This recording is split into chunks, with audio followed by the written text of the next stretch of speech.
Assalamualaikum warahmatullahi wabarakatuh. Baik, kita lanjutkan materi berikutnya, yaitu penelitian hubungan dua variabel, regresi dan korelasi sederhana.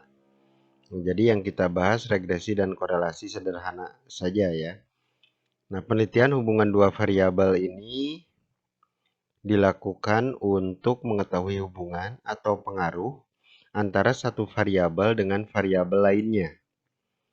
Nah, jadi misalnya saja, apakah yang nilai UN-nya bagus, misalnya ujian nasionalnya bagus, ujian nasional SMA yang dimaksud, nah, hasil ujian masuk perguruan tingginya juga bagus, misalnya. Nah, jadi UMPTN misalnya ya, ujian masuk perguruan tinggi negeri. Nah, jadi apakah kalau nilai UN-nya bagus, UMPTN-nya juga bagus, misalnya seperti itu. Nah, itu bisa diuji dengan uji yang terkait dengan hubungan dua variabel. Adapun langkah-langkahnya sebagai berikut. Yang pertama, menentukan persamaan regresi linear sederhana.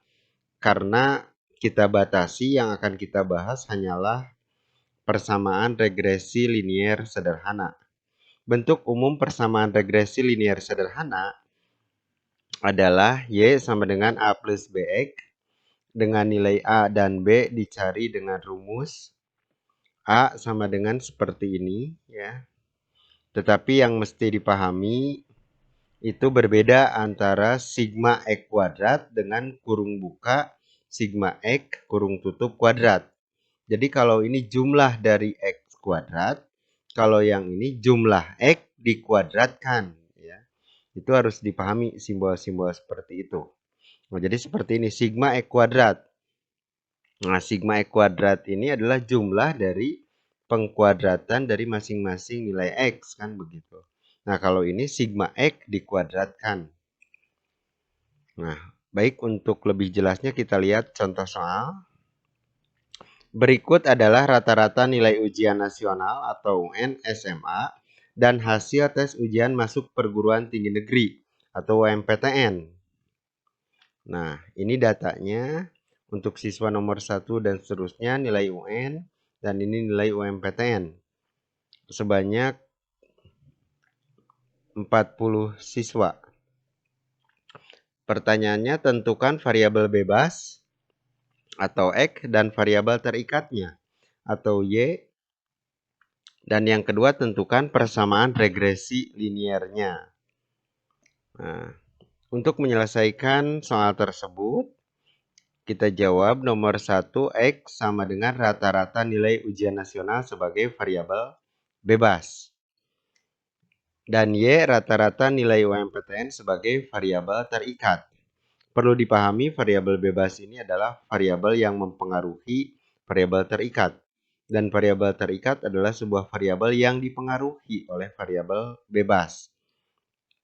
Nah, jadi nanti apakah UMPTN ini gitu kan dipengaruhi oleh UN atau ada hubungan tidak nilai UN dengan nilai UMPTN?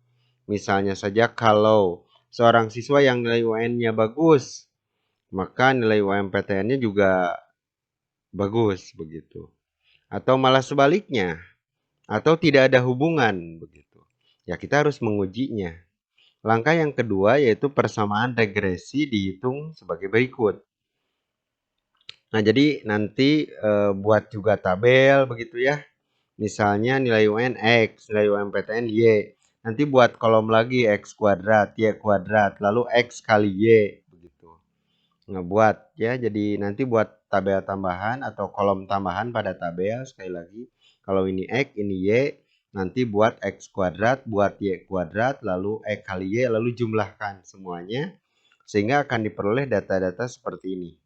Di mana X ini, Y nilainya ini, X Y nilainya ini. Semuanya ini adalah maksudnya sigma atau jumlah. Nah, jadi jumlah X sama dengan 229,6. Sigma Y, sigma X Y, dan seterusnya. Sigma X kuadrat, sigma Y kuadrat. Ini nilainya. Lalu substitusi ke rumus tadi. Nah, di mana Y sama dengan A plus BX. Ya, itu persamaan regresi linearnya. Dan rumus A-nya ini. Rumus B ini. Jadi kita cari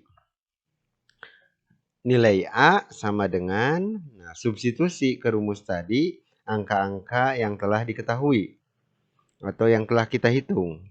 Substitusi didapatlah hasil akhir yaitu 0,82. Nah, begitupun dengan nilai B. Substitusi ke rumus B yang ini. Ya. Nah, setelah disubstitusi, maka dihasilkan 0,86. Artinya, setiap perubahan satu satuan variabel bebas, maka akan meningkatkan variabel terikat itu sebesar 0,86. Nah, ini maaf tidak terlihat ya di sini. Nah, jadi setiap perubahan satu satuan variabel bebas maka akan meningkatkan variabel terikat sebesar 0,86. Dari mana 0,86? Ya dari sini. Jadi kalau ini bertambah 1, maka nilai Y artinya akan bertambah sebesar 0,86. Jadi kalau ini bertambah setiap pertambahan 1 dari 1 ke 2, itu variabel Y akan bertambah sebesar 0,86. Dari 3 ke 4 misalnya.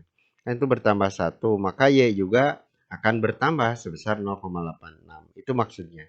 Jadi sekali lagi, Y sama dengan 0,82 tambah 0,86X, artinya setiap perubahan satu satuan variabel bebas, X, ya maksudnya variabel bebas, maka akan meningkatkan variabel terikat sebesar 0,86. Nah, langkah selanjutnya sebenarnya itu harus diuji dulu, uji linearitas regresi. Uji linearitas regresi untuk memastikan bahwa apakah membentuk pola linear tidak persamaan tersebut. Nah, tetapi dalam kesempatan kali ini kita asumsikan saja bahwa persamaan tersebut sudah membentuk pola linearitas. Begitu. Kita asumsikan ya. Dan itu yang biasa digunakan dan penelitian ini banyak digunakan di program studi PBSI. Begitu ya. Di kita.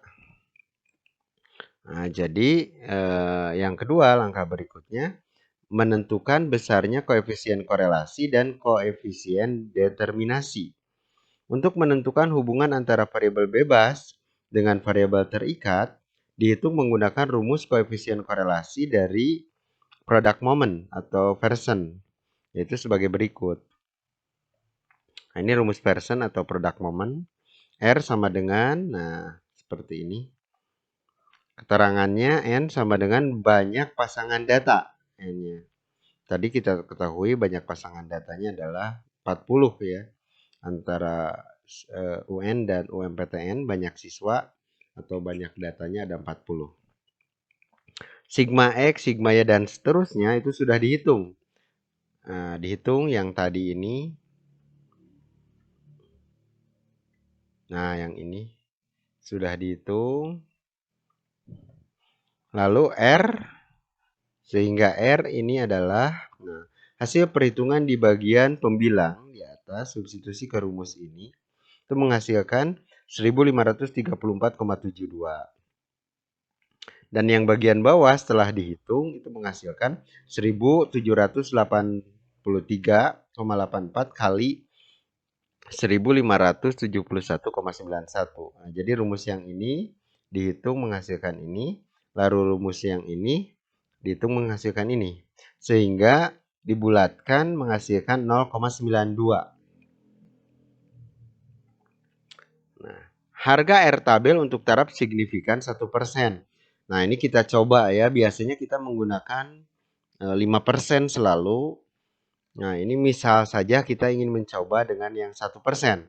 Sekali lagi boleh 1% atau 5%, tetapi yang umum dalam pendidikan ini kebanyakan yaitu penelitian pendidikan menggunakan 5%, ya, dulu udah dijelaskan. Nah, tapi kita coba yaitu 1%. Dengan N sama dengan 40 diperoleh R tabel sama dengan 0,403. Dari mana? Nah, ini rumusnya adalah rumus R tabel. R product moment. Nah, untuk N40 dan 1%, ingat, kalau menggunakan taraf signifikansi 5% ini hasilnya. Kita mencoba saja kalau misalnya 1%. Itu 0,403. Nah, R tabel sama dengan 0,403.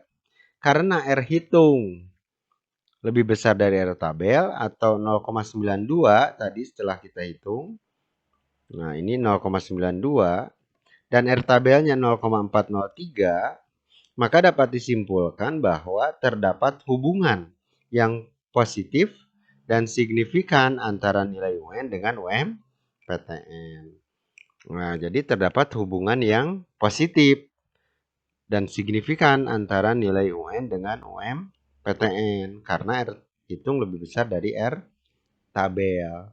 Ya, artinya siswa dengan nilai UN yang bagus tentu berimplikasi pada nilai UMPTN yang bagus pula begitu. Kalau UN-nya kurang bagus ya nilai UMPTN-nya juga kurang bagus sehingga terdapat itu namanya hubungan yang positif. Nah, sekarang berapa besar hubungannya? Nah, jadi adapun besar hubungan atau pengaruhnya ditentukan oleh koefisien determinasi. Pengaruh atau hubungannya atau besar hubungan ditentukan oleh koefisien determinasi yaitu D sama dengan R kuadrat kali 100%. Tadi sudah dihitung R-nya 0,92 dikuadratkan kali 100% menghasilkan 84,64%. Nah, jadi artinya UN ini mempengaruhi nilai UMPTN atau hubungan nilai UN dan UMPTN ini sebenarnya besar hubungannya itu adalah 84,64%.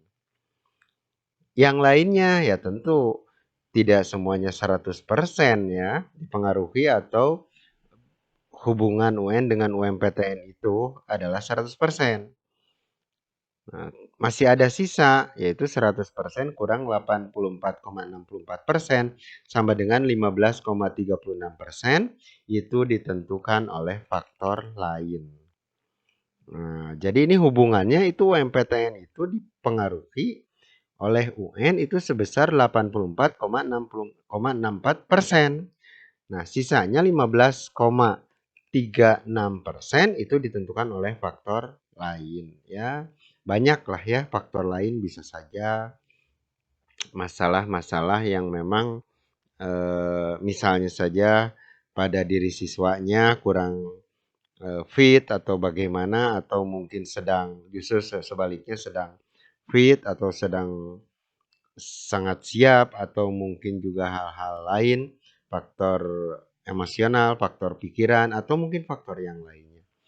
Yang jelas UMPTN ini dipengaruhi oleh nilai UN atau besarnya hubungan antara UN dan UMPTN itu adalah 84,64%. 84,64%.